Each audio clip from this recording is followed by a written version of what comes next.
Thank you for being here. I'm teaching at Lakeland University. I'm completing my PhD dissertation at University College London. And today, I'm going to talk about an exploration of UN SDG 4.7, particularly global citizenship education. So the question is, what can we learn from university faculty members and students navigating global citizenship education in Japan? As you know, we have 17 goals, and my focus is on goal number 4, quality education. Now, why a focus on quality education? First of all, the general theme, the general goal, ensure inclusive and quality education for all and promotes lifelong learning. But secondly, what attracted my attention about this goal is the fact that it's encouraging teachers to ensure that all learners acquire the knowledge and skills needed to promote sustainable development. It's also encouraging universities to develop a value-creating attitude.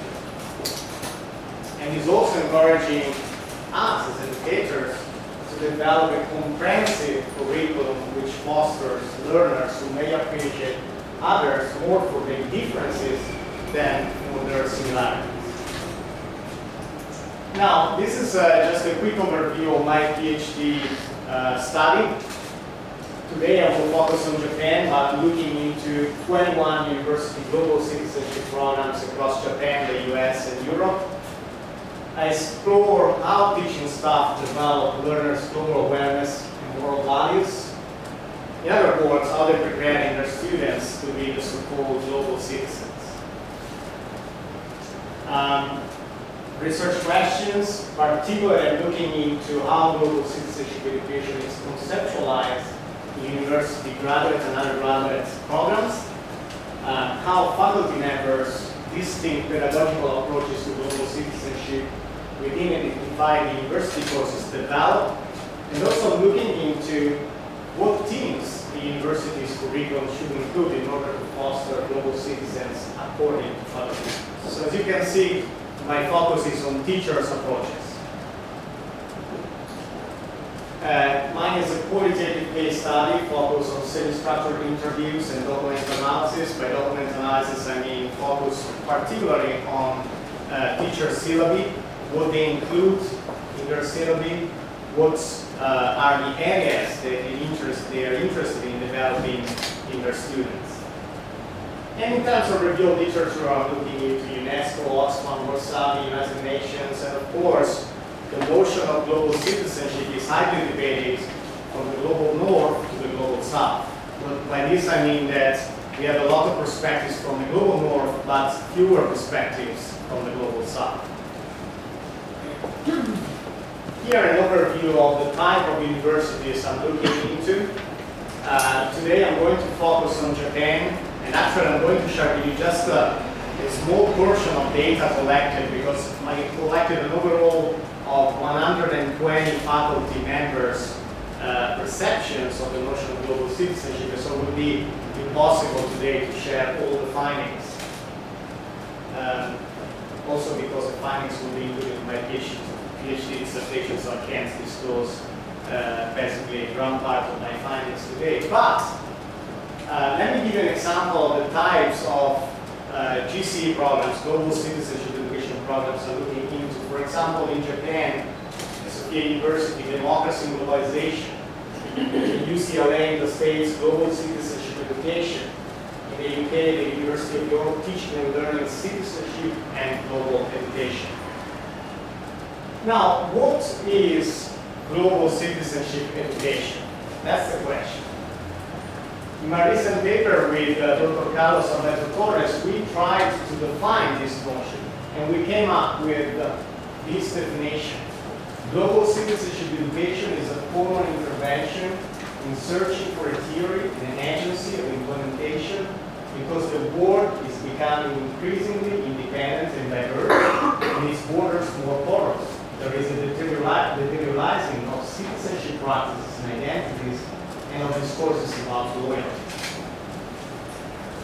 Now, I usually get deep into theorizing or conceptualizing the differences in approaching global citizenship education, because today I'm focusing on Japan, I'll be quick on this. So, because GCE, Global Citizenship Education, is a sort of a theory in search of a specific definition, then we have several theoretical approaches to global citizenship education. For example, we have a neoliberal, what I define as an elitist approach that is basically economic-based, where, for example, the global citizen is conceptualized as a successful participant in the liberal economy, driven by capitalism and technology. But there is also a radical approach that is an antithesis of the neoliberal approach that sees globalization and global citizenship as a form of Western imperialism that is used for economic power, for domination. And here we could go into the Anglo-centrism of our academic world, everything was in English, publication in English, and of course also the notion of global citizenship is taught in English. With some exceptions. We have now some publications coming up from other countries from the global south that are directly published in a language that is different from English. But there is this notion of Anglo-centrism that is quite interesting and perhaps connected to a more neoliberal view of what is global citizenship. Now, there is a critique to give to a radical approach to GCE because it might see the notion of global citizenship as narrowly dichotomized. So, on the one hand, global rich and democratic the oppressor, and on the other hand, global poor and democratic the oppressed, where there is a variety of experiences related to the notion of oppression. And so I felt the need to dig in and find other possible conceptualizations of global citizenship. And there are two that stand out in the literature right now. One is a transformative approach, particularly connected with the notion of global citizenship as it is put forward by the UNESCO, and is the transformative approach.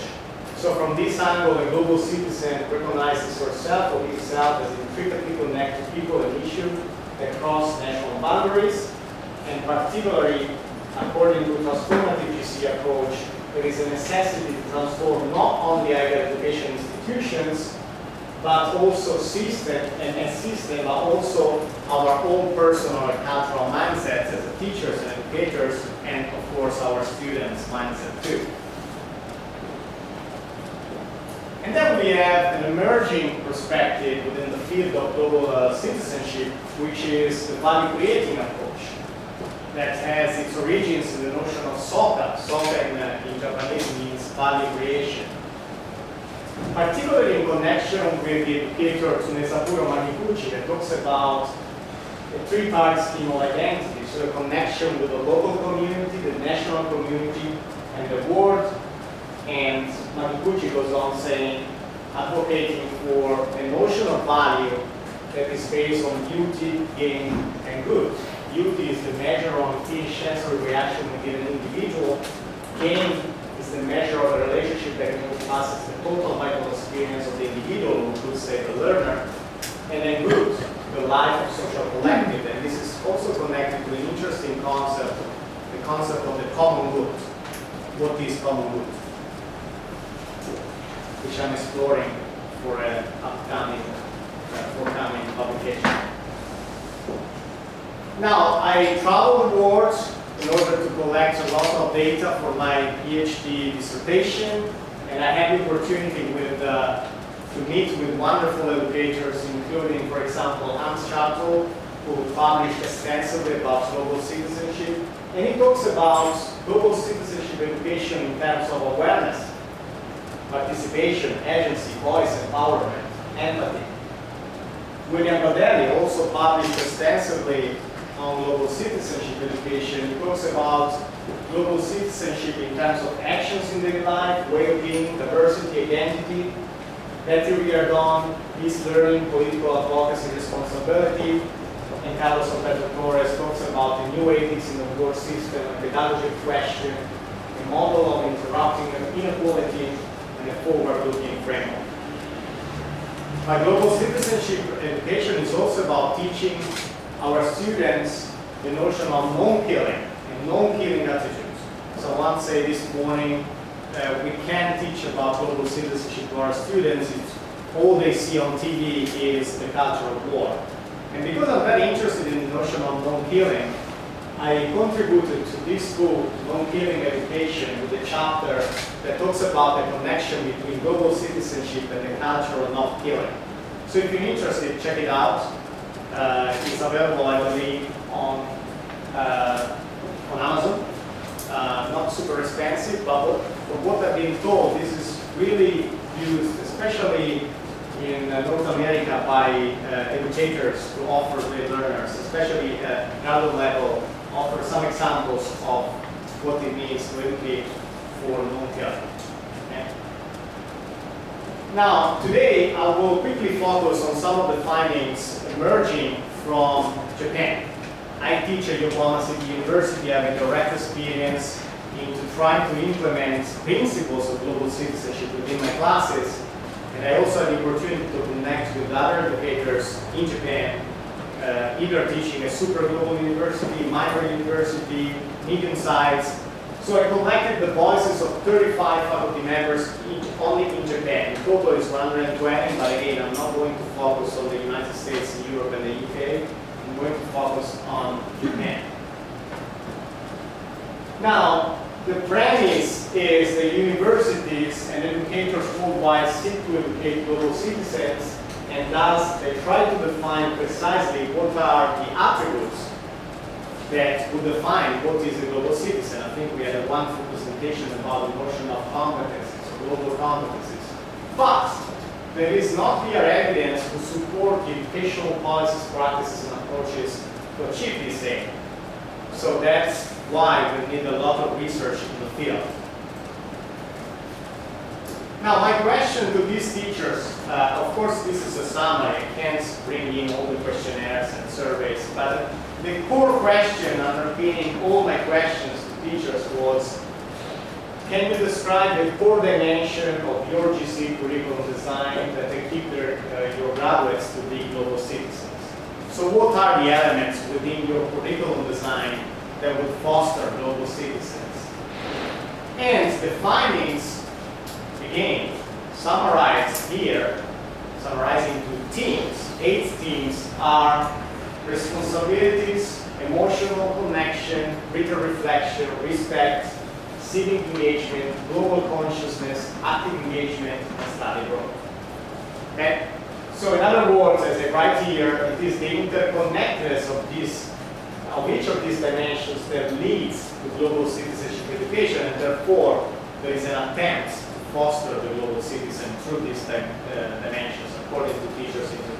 But in Japan, unfortunately, the approach to global citizenship education is very much related to what I define in my initial sort of overview of theoretical approaches to global citizenship into a neoliberal sort of mindset. This, in a way, has been confirmed by teachers in Japan. Now, this is not a critique. This is a constructive critique. And I think there are individual teachers who are trying to implement the notion of global citizenship in value-creating ways, in sustainable ways. But mostly what emerged here is that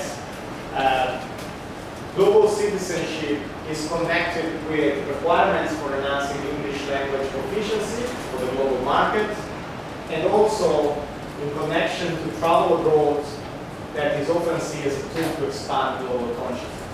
Now, this is not to say that these 2 dimensions are necessarily negative dimensions, but need to be interconnected to the other dimensions that would emerge from this study.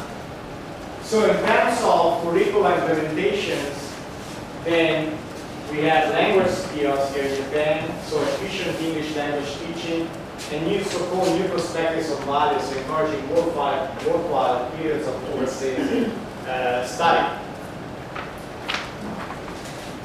Now, the question is, here in Japan, are we fostering global citizens or global workers? I believe we are trying to foster global workers, so it's a sort of critique to myself too. Of course, there are a number of reasons that would be too long to go into details now.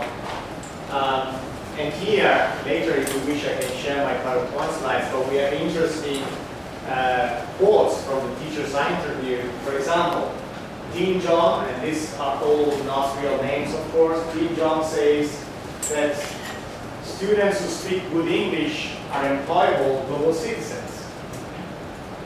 And he said that he was confident that they will get an excellent job in some Japanese global corporation. Now, one of the reasons why English is in demand and why there is this necessity to foster global workers is that there is a powerful role by major multinationals that will play a lot of pressure on university in order to internationalize, to make their students global. But again, the question we should ask ourselves is whether we are fostering global citizens or global workers. Now, these are some other perspectives. I'm not going into all of them because we don't have time. You can read these later when you will connect with me and share with you my PowerPoint slides. But there's some other interesting perspectives. For example, as I mentioned before, international travel is necessary to acquire the so-called global perspectives. Or competencies cannot be acquired solely in a classroom setting, but need to be developed and tested in the real world. So there is a sort of a combination of mixed perspectives about the actual reason why there is a need to implement this notion of global citizenship in relation to learning English, traveling abroad, and so on. But I very much agree with these scholars that suggest that neither academic content nor international travel alone would lead to the development of global citizenship. Rather, it is a thoughtful integration of both elements that can make a difference. Okay? Now, if we, and I move on because it would be too long to share all the findings here, but if we take this into the elements that emerged in my study, you will see there is a lot of interconnection of elements that would foster what we define as global citizen. The first one is a sense of responsibility. Then we have emotional connection. Then we have written reflection. With my students, I usually put forth four questions. How should humans act? What is happening in the world? What about your future? What are your dreams? And I ask them to write about it, not only for a week, but of course throughout the semester or throughout the year. I want them to write, to be able to read again their thoughts. Then we have respect. Multicultural respect, of course, is a necessity. Civic engagement, global consciousness, active engagement, and finally, of course, there is also an element of study abroad that is very important. But again, what I wanted to highlight here is the interconnectedness of this dimension. And I conclude with an example. This is related to my teachings. We had a chapter on the American court system, and I realized that it was too difficult for my Japanese students, so I decided to focus, for example, on death penalty. And I realized that many of my Japanese students didn't even know that in Japan we still have death penalty. And so that was a really thought-provoking argument and topic to discuss about. And of course, through that, they learn about the American court system. Now, I want to conclude with a quote that I particularly like. And this is a quote from the former United Nations Secretary Ban Ki-moon that says, "We must foster global citizenship. Education is about more than literacy and numeracy. It's also about citizenship. Education must fully assume its essential role in helping people to forge a more just, peaceful, and tolerant societies." Thank you very much.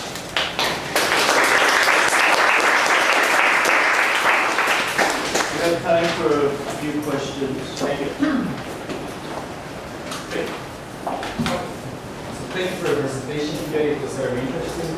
So I'm doing a PhD on internationalization of higher education in Japan, and well, my findings also indicate that this first right of global Shinzai in Japan is not so much related to what you call kind of this transformative approach to global citizenship, but mostly located within this kind of economistic view of globalization, Yes. right? The knowledge economy and so on. Yes. And so I was wondering, to what extent did you find that faculty members and universities, broadly speaking, where you conducted your fieldwork, were actually aware of that there's a difference actually between global Jinzai and kind of this transformative idea of global citizenship? Sure.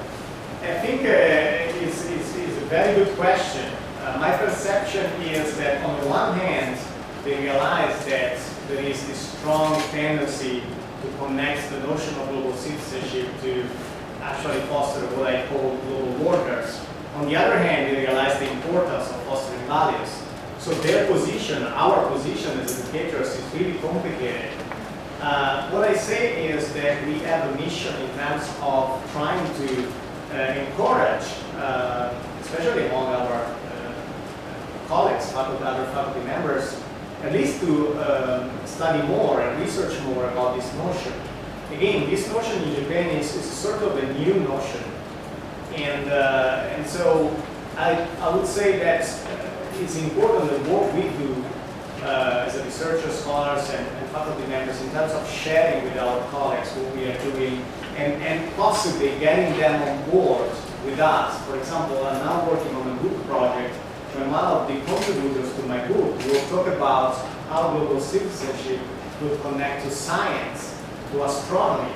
And I welcome that contributor work because it's very interesting first time. So you try to integrate the notion of global citizenship across fields and try to get on board people with the, because I believe the end goal of this notion is a sort of a try to be transdisciplinary. So not necessarily to be connected to education, but to be also connected to science, physics, and other interesting subjects. So I think that's a good strategy. I think that would respond to your question.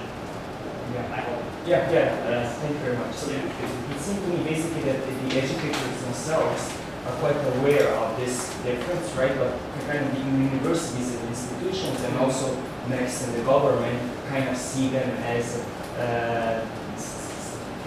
the same thing, basically. So yes, and so I think your question is interesting because it opens up also the question of what is the role of the university. Exactly. Nowadays, if you see this notion is interesting because it really advocates this question of what is the role of the university nowadays. Thank you very much. Thank you. Please. So you mentioned earlier about and you have responsibility. Yes. In terms of avoiding imposing on the student with our own ideas as Yes. Teachers or educators, how would you go about getting your student to the point of being what they think, like being responsible without kind of infringing on their identity? Yes. I think the dialogue is key in the sense that you start by helping the students to acknowledge, for example, that there is a diversity of approaches in terms of what we define as global citizenship. And so that doesn't mean that they need to agree with the teacher's view or with other colleagues' view, not by colleagues, I mean other students' view, but they need to have a broad knowledge of how the notion of global citizenship can be approached so that then they are aware of what's going on in society. I think that's the best way. And in that way, they become responsible with their own independent ideas. So I think that could be a possible path, pedagogically speaking. I think we have them here. Thank you. Sure. Thank you.